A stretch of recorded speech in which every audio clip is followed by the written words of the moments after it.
We come now to part 21 of our series, and last time we looked at the wives and husband passage at the end of Ephesians 5, and we focused on the human relationship that the passage is describing, but at least half of the passage is talking about our relationship with Christ. And I would like to focus on that today because it is such an important theme. And we are going to look at this passage, and we're going to start by focusing on what the passage says. Then we're going to see it in the context of the whole Bible and what the story is about this Christ marrying the church idea, and then end up by asking how we can respond personally from this. So let's start off by looking at our passage, and it's on the second side of your sheet there. I've put the sheet in like chronological order through the Bible, so we're actually starting in the middle here. And we're going to read then from verse 25 onwards in Ephesians 5. Husbands, love your wives, as Christ loved the church and gave himself up for her, that he might make her holy, cleansing her by the washing of water through the word. Now, I'm going to make some comments as we're going through. The word holy, as you've heard me say before, primarily means being dedicated. In English, we tend to think of holy as being like pure and without sin. But in the Bible, holiness is being completely dedicated to a purpose. So in the Old Testament, a pot, for example, or some ointment could be holy because it's only used for God's service. And God is holy because he is completely dedicated to his purposes. So in order to do that, we have to be cleansed. But he says, by washing of water through the word. Now, you might immediately think of baptism, but that's actually not probably what's in view. The idea is that the word, the spoken, the message, the truth of grace has washed you. And when you hear God's amazing grace and love for you, it's like a sweet washing that flows over you and washes away all of your guilt and washes away all of your self-condemnation.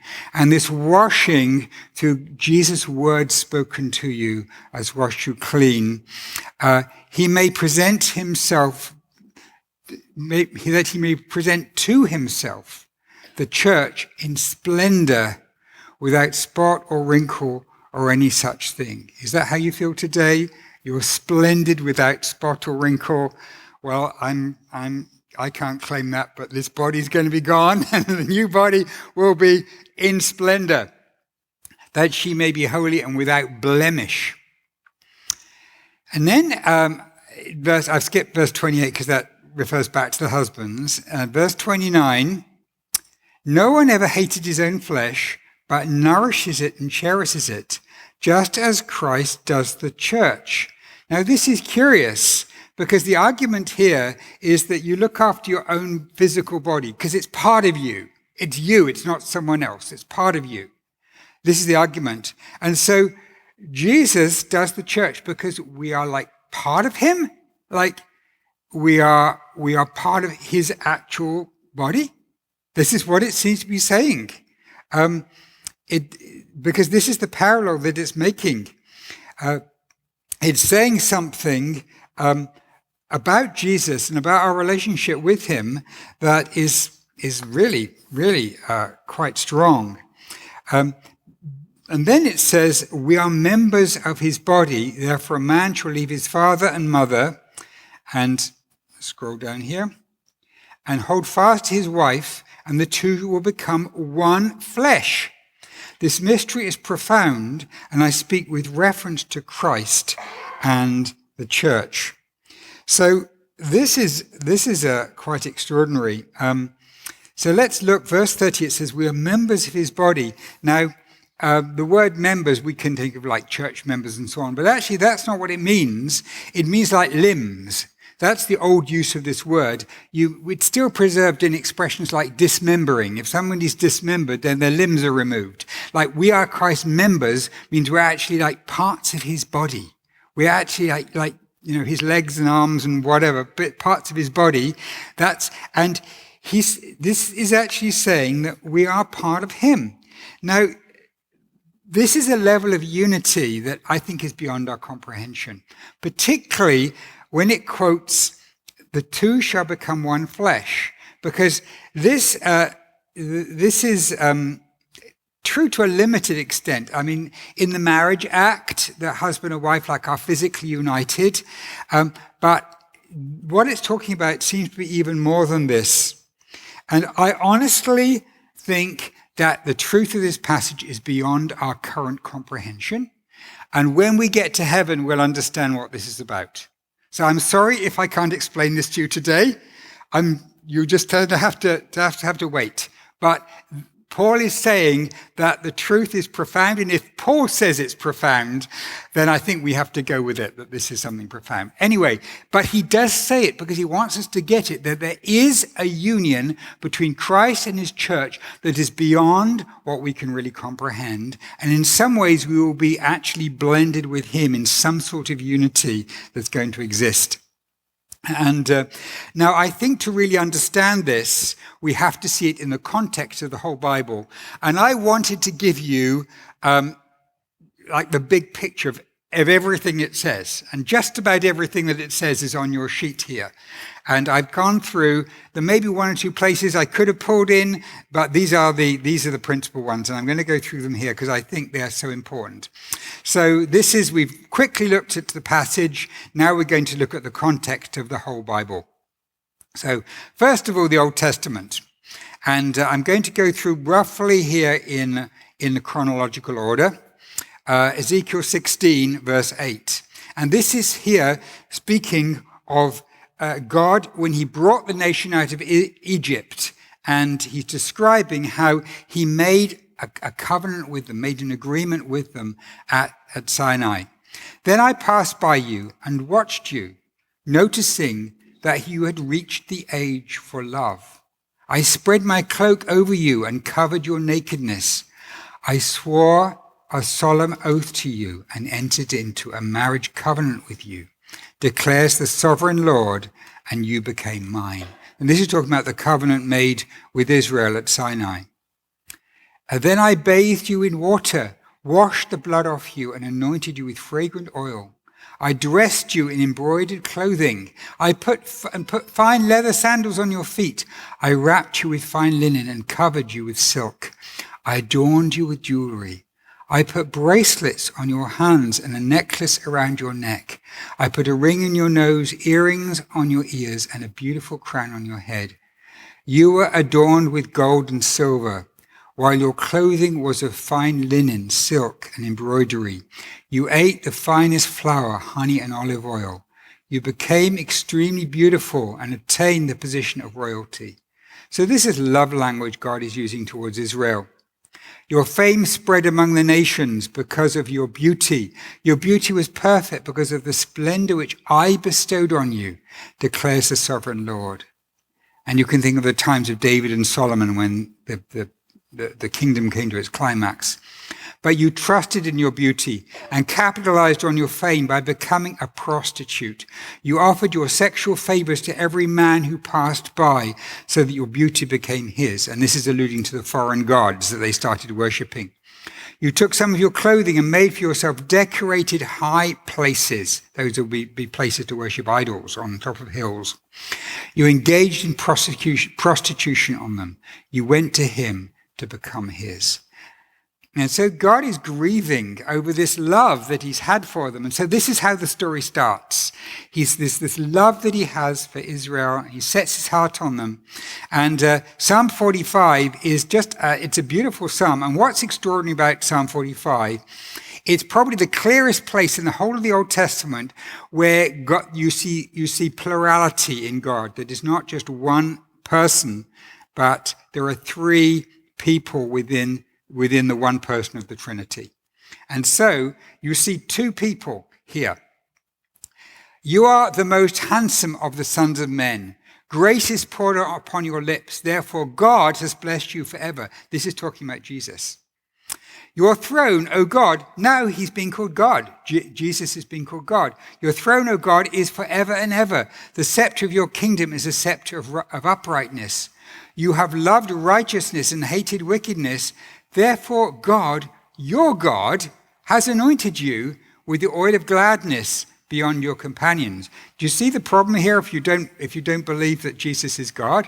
Because God has exalted you, but you are a God with a throne forever and ever. So this is God. Your robes are all fragrant with myrrh and aloes and cassia. From ivory palaces, stringed instruments make you glad. At your right hand stands the queen. A queen here for Jesus in gold of Ophir. Hear, O daughter, and consider, the queen will desire your beauty. And then the psalm continues talking about the queen, whose we now is God's people. Another love song, and Song of Solomon, some people say, oh, it's just a love song. But I think it's more than that. I think it's a love song that is there in the Bible because it's God's love for his people. And so this word alternate between the speaker being the man and the speaker being a woman. Verse 1, the speaker's the woman. She says, I am a rose of Sharon, a lily of the valleys. And the man says, as a lily among brambles, so is my love among the young women. And then the woman replies, as an apple tree among the trees of the forest, so is my beloved among the young men. With great delight I sat in his shadow, and his fruit was sweet to my taste. He brought me to his banqueting house. His banner over me was love. Sustain me with raisins, refresh me with apples, for I am sick with love. His left hand is under my head, and his right hand embraces me. Just beautiful love poetry. And this, I believe, is love language between the Lord and his people. And then we have a more explicit language about this breakup that happened. Go and proclaim in the hearing of Jerusalem, says the Lord. I remember the devotion of your youth, your love as a bride, how you followed me in the wilderness in a land not sown. And then chapter 3, return, O faithless children, declares the Lord, for I am your husband. And then Isaiah 54, for your maker is your husband. The Lord of hosts is his name, and the Holy One of Israel is your Redeemer. The God of the whole earth he is called. For the Lord has called you like a wife, deserted and grieved in spirit, like a wife of youth when she is cast off, says your God. And so this is the call to her. She's in captivity, and he's calling her back from captivity. And this is the final promise here, that he's going to bring her back and restore her. Isaiah 62, verse 4. You shall no more be termed forsaken, and your land shall no more be termed desolate, but you shall be called my delight is in her, and that's a word in Hebrew, and your land married. For the Lord delights in you, and your land shall be married. For as a young man marries a young woman, so shall your sons marry you, and that's referring to the land. And as the bridegroom rejoices over the bride, so shall your God rejoice over you. Aren't these beautiful words? Can you see God's heart in this? Like, these are not like factual statements about, I love you. This is like passion and the grief that they've turned their back on him after he's shown them so much love. He's given them so much, and yet they turned away. And so you can see God's heart in this. And it's hard to read this without being touched deeply by the beauty of it.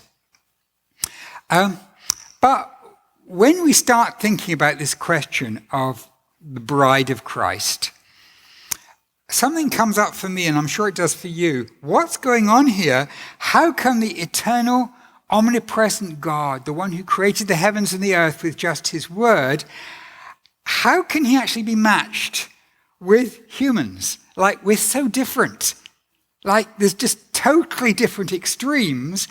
How can we actually have some sort of balance in here? It doesn't seem like it could work. We're nothing to God, surely. Well, I think that in the end we have to agree that one of the main reasons that God created humanity to start with was as a bride for Christ. Now, you might say, well, that doesn't help me understand it. Yeah, but this seems to be the case. It seems that right from the beginning, the plan of God was, I'm going to create a bride for my son, or for Jesus, and we're going to have a bride for him. And you may have a reaction, why would Jesus want to join himself to me for eternity? And this is a very difficult question until we start looking at the perfect revelation of God in Jesus Christ as he comes to earth. And what is extraordinary about Jesus on earth is how he became attached to people and loved them and deeply became connected with humans. And I want to take you through some verses on this that I think are just deeply touching. And first of all, John 3, this is John the Baptist speaking. This is like the announcement of what's going to happen. You yourselves bear me witness that I said, I am not the Christ, but I have been sent before him. The one who has the bride is the bridegroom. The friend of the bridegroom who stands and hears him rejoices greatly at the bridegroom's voice. Therefore, this joy of mine is now complete. So John is the friend. He's introduced the bridegroom. One thing, all that Old Testament language about loving and marriage to God's people, it was to the nation of Israel. But we saw earlier on that the dividing wall between, which was the law between Israel and the Gentiles, has been destroyed in the death of Christ. And Jesus says, those who weren't so far off are now brought near. Those who are called forsaken are now brought in. And there's very, very clear making the two into one language there. And so when we have the bride of Christ, we have to see this in the context of the two being made one. And the body of Christ is now one. It's the two brought together. And that you couldn't get clearer than the earlier chapters in Ephesians, that the body of Christ, his people are one people. He's in his death, he's destroyed that wall of partition. So let's look at this John 14. And this is Jesus promising them, let not your hearts be troubled. Believe in God, believe also in me. In my Father's house are many rooms. If it were not so, would I not have told you that I go to prepare a place for you? And if I go and prepare a place for you, I will come again and will take you to myself, that where I am, you may be also. Now he's saying this to the 12. He's saying this to his disciples. I want you to be with me forever. And these words are written because they're spoken to us as well. He's saying, I've made a place for you because I want you to be with me forever. So I've already got the room ready. It's ready there because I want you with me forever. One of the most special verses, I think, in the whole of the New Testament is John 15. And it says, as the Father has loved me, so have I loved you.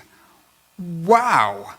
Like the same kind of love that exists between the Trinity, Jesus is giving to us, that intensity. Abide in my love, and that means just enjoy it, just spend time in that love. No longer do I call you servants, for the servant does not know what his master is doing, but I have called you friends, for all that I have heard from the Father, I have made known to you. Now, this word friends might not mean a lot special to us in English, but in Greek, the word friend is a word that you only use for somebody whose company you really enjoy. So when it talks about Jesus and the Father, their love for one another is this kind of love. Like, it's not the kind of love where, you just give something and it's, I feel so sorry for you, I'm going to give you something in a loving way. That's what they call agape love. This love here is a love that is because I'm getting something out of it. This isn't just a one-way thing. I'm loving you and I'm getting something back from it. This is extraordinary. Jesus is saying, like, I actually enjoy your company. I actually want to be with you. And now here's the most extraordinary of all of these verses with Jesus. And this doesn't come through in the translation. And I'll explain to you why. He said to them, with fervent desire, I have desired to eat this Passover with you before I suffer. And the word, in Greek, the word for lust is not negative. It could be used either way. It just means a passionate desire. Now, when it's used for something wrong, we translate it lust. But it's the same word of this really, really deep passion is used here of Jesus' love for his disciples. It's the same word. And obviously we wouldn't translate it, he's lusted after his disciples, because in English that's got a negative connotation. But that's the same word that's being used. It's like a passionate love, and is actually written there twice. With desire, I have desired to eat this Passover with you. With passionate love, I've passionately wanted to eat this Passover with you. Why is this? Because they are so special to him. And I wanted to spend some time on this because I think Jesus is helping us to see that this love is actually real. That on earth, he actually was connected to people and wanted to spend time with them. They meant a lot to him. And this is going to be the situation we are in in glory if we belong to Christ. A love where we are seen deeply. He sees everything about us and he wants us to be near him. And, you and I, we say, I can't understand this. Why would he want me? But this is the scripture. They cannot get clearer than this. And I wanted to give you so many texts because I want you to walk out of this agreeing, okay, I don't understand it, Andrew, either, but I'm going to agree with this because it's such a core teaching of the scriptures. And then I've got one more, which isn't in the gospel, but it's about Jesus in the life of Jesus. And in Hebrews 12, verse 2, Jesus, who for the joy that was set before him endured the cross, despising the shame. In other words, like, this joy is so much, this joy of my people, that the pain of the cross, it's nothing to me. It's just nothing compared with what I'm going to have in Jesus. And so this is quite extraordinary what God has for us. So those are the times during the life of Christ. And now we're going to look at the future wedding. And there's a little bit of a preamble in 2 Corinthians 11. And Paul is trying to reason with the Corinthians. And he uses some language that you don't expect. I wish you would bear with me a little foolishness. Do bear with me. I feel a divine jealousy for you, since I betrothed you to one husband to present you as a pure virgin to Christ. I'm afraid that as the serpent deceived Eve by his cunning, your thoughts will be led astray from a sincere and pure devotion to Christ. For if someone comes and proclaims another Jesus than the one we proclaimed, or if you receive a different spirit from the one you received, or if you accept a different gospel from one you accepted, you put up with it readily enough. And this is such a different language. I mean, in the last few years, there's been some very sad church failures that have happened. Some well-known churches have had some really major problems, and we can say, "Oh, that's horrible. That what disrepute it brings onto the gospel," and so on. But do we say, but they're supposed to be the pure virgin dedicated to Jesus. Look, what does he think of it? And we don't look at it from Jesus' viewpoint when there's a church failure and say, look, these people were supposed to be his perfect bride. How sad he must be to see what's happened to them. So this is how Paul is approaching them. He's not saying, look, I put that much work into you, and look, you're destroying it all. He says, what does Jesus think? You're dedicated to him. Revelation 19, now we're moving on to the end here. Then I heard what seemed to be the voice of a great multitude, like the roar of many waters, and like the sound of mighty peals of thunder, crying out, Alleluia! For the Lord our God, the Almighty, reigns. Let us rejoice and exult and give him the glory, for the marriage of the Lamb has come, and his bride has made herself ready. It was granted her to clothe herself with fine linen, bright and pure. For the fine linen is the righteous deeds of the saints. And the angel said to me, write this, blessed are those who are invited to the marriage supper of the Lamb. And he said to me, these are the true words of God. And then moving on, Revelation 21, and I saw the holy city, New Jerusalem, coming down out of heaven from God, prepared as a bride adorned for her husband. And I heard a loud voice from the throne saying, behold, the dwelling place of God is with man. He will dwell with them, and they will be his people, and God himself will be with them as their God. He will wipe every tear from their eyes, and death shall be no more, neither shall there be mourning, nor crying, nor pain any more, for the former things have passed away. Then came one of the seven angels, came and spoke to me, saying, come, I will show you the bride, the wife of the Lamb. And he carried me away in the spirit to a great high mountain and showed me the holy city Jerusalem coming down out of heaven from God, having the glory of God, its radiance like a most rare jewel, like a jasper, clear as crystal. That is us, beloved. That is us coming down, shining like the sun.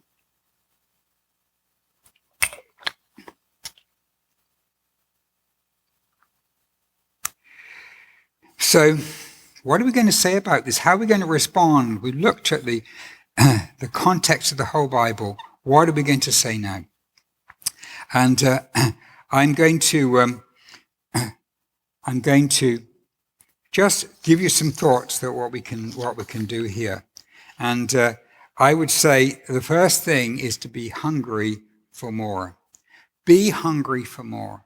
Want more of God. Realize there is so much more that is open to you.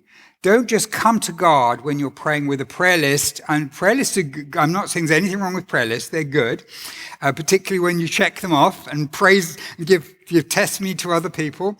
But don't come to him just with that, but enjoy him. There's one preacher I heard saying, waste time with God. You know, if you love somebody, you waste time with them. You know, you just hang out with them. Oh, we won't do anything. We just hung out. You know, waste time with God. Just spend some time with him. I don't want to sound like I'm boasting, but several times in my life, I've felt the very presence of Christ with me in such a tangible way, it felt like his arms were around me. And it's been times where I was seeking him, wanting to spend more time with him. And I would say God is a rewarder of those who diligently seek him. Now, not that, you know, sometimes he just gives out of grace and it's not just for reward, but God does love it when we seek him, and he wants you to have more. He wants you to experience more. And if you are hungry and ask for more, he wants to give you more of an experience of his love, of a sense of his love for you. Now, let me tell you what happens when I spend time. I'm going to spend some time with Jesus now. I'm just going to go somewhere quiet, just spend some time. I just invite his presence. And you know what happens? A little voice says, why would he want to spend time with you? Look, what about that thing you were, those thoughts you were having yesterday? What about this? He's disgusted by you. You know what I'm talking about here? And these voices come in because Satan hates that. And you have to just say, get behind me, Satan. But you can also say, the new me is perfect. That's the old me. That's the shell. That's the part that's of the flesh. But Jesus sees me. He sees the true me, the new me. I'm perfect. You are perfect, my love, he says. No spot he sees in you. And that's what we were reading, wasn't it? In those verses in Ephesians, there's not a spot or blemish. And that is the true us. So just dismiss those, because those words will come up. And the thoughts of what I did yesterday, what I did, those will come up. And just dismiss them and say, that's not, I'm in the name of Jesus, go, because this is not part of what's happening right now. He will attack you. And I want you to just see yourself as Jesus sees you. Let no one condemn you. Jesus has made you pure. I would say there is no substitute for spending time with your beloved. There's no quick fix, 2 minutes a day to be closer to Jesus. No, it actually requires time. It doesn't work with physical relationships, the 2 minutes a day thing. Human relationships, you've got to spend time with him. And I would say, I would like to encourage you to lift up your eyes with hope for a glorious eternity. Those verses we read in Revelation, you're going to be there. You are going to experience this. This is your future. And stuff now that you're worried about, it won't even be like a shadow in your worries, because you will be so full of the joy of Jesus. That is if you are his follower. If you're not his follower this morning, then the good news is that Jesus' arms are still open. He still says, come, come. And the last words of the book of Revelation, after where I read, it says, the Spirit and the bride say, come, come and enjoy this and take Jesus as your Lord. And this is open to you. So one thing that you might want to do, and people don't tend to do this nowadays, but I would suggest you try it, is writing poetry to Jesus. Writing poetry to Jesus. So there was a little boy who actually lived in Toronto at the beginning of the 1800s, and we're not exactly sure, it was somewhere between the ages of 12 and 16, here in Toronto, he came to know Jesus. And he was so full of this love that he wrote a poem which he sent to his aunt in Los Angeles. And she kept it, and we still have it today. We still have this poem. And I'm going to read this poem to you. My Jesus, I love thee. I know thou art mine. For thee, all the follies of sin I resign. My gracious Redeemer, my Saviour art thou. If ever I loved thee, my Jesus, 'tis now. And here's this little boy writing this poem out to his Lord. I love thee because thou hast first loved me and purchased my pardon on Calvary's tree. I love thee for wearing the thorns on thy brow. If ever I loved thee, my Jesus, 'tis now. I love thee in life, I will love thee in death, and praise thee as long as thou lendest me breath. And say when the death dew lies cold on my brow, if ever I loved thee, my Jesus, 'tis now. He only lived to the age of 27. You may say, well, that's sad. Well, maybe, but maybe not, because he got to enjoy the last verse here sooner than one might expect. In mansions of glory and endless delight, I'll ever adore thee in heaven so bright. I'll sing with the glittering crown on my brow, if ever I loved thee, my Jesus, 'tis now. So why don't you, you may not get yours saved for centuries and published all over the world, keep it, but that's not the point. The point is you're writing it for Jesus. He was writing this for Jesus, not for publication. And write something for Jesus and just write some words. It needn't even be poetry, just like some love words to him. This is good. This is a good thing. This is what David did when he was a little boy out with his harp in the hills looking after sheep. Do it, and just to get that love flowing. And I'm going to end by reading Philippians chapter 1, and this was the experience of Paul. Paul had some intimate moments with Jesus. He had some times where he saw Jesus when he was first saved, but other times Jesus came to him. And he says, my confident hope is that I will in no way be ashamed, but that with complete boldness, even now, as always, Christ will be exalted in my body, whether I live or die. For to me, living is Christ, and dying is gain. Now, if I am to go on living in the body, This will mean productive work for me, yet I don't know which I prefer. You mean, does he prefer to die? I feel torn between the two because I have a desire to depart and be with Christ, which is far better. Was Paul afraid of dying? No, actually, he says, I'd actually rather die because I'll be with Christ. Okay, maybe I should hang on for your sake. But he was so excited about joining Jesus for eternity. It's more vital for your sake that I remain in the body. So my prayer is that all of us would have that strength of belief and of anticipation that Paul had here, that the love of Jesus is so real to him that we can't wait. We're just longing for that time when he, as his spotless bride, will be united with him and will go and find the place that he's been saving for us. Can you imagine Jesus saying, here, look what I've got for you. Here, Joshua, see, I've got this place for you here. Here, you can sit here. Yeah, and I've got somewhere over here for you, Hannah, and I've got somewhere here for you, John. And, he's got a place for all of us, and he's been saving for us. And maybe he's decorated it just how we'd like it, because he loves us so much. So my prayer for you is that the reality of what your hope is will so pervade you that following Jesus in this life will be easy, because what temptation can tempt you when what you have is so much better? So let's just pray, shall we? And I'll ask the worship team to come out. Heavenly Father, we want to thank you right now for the indescribable love that you have for us. And Jesus, we want to tell you that we are absolutely overwhelmed. We cannot understand this love, but we believe it.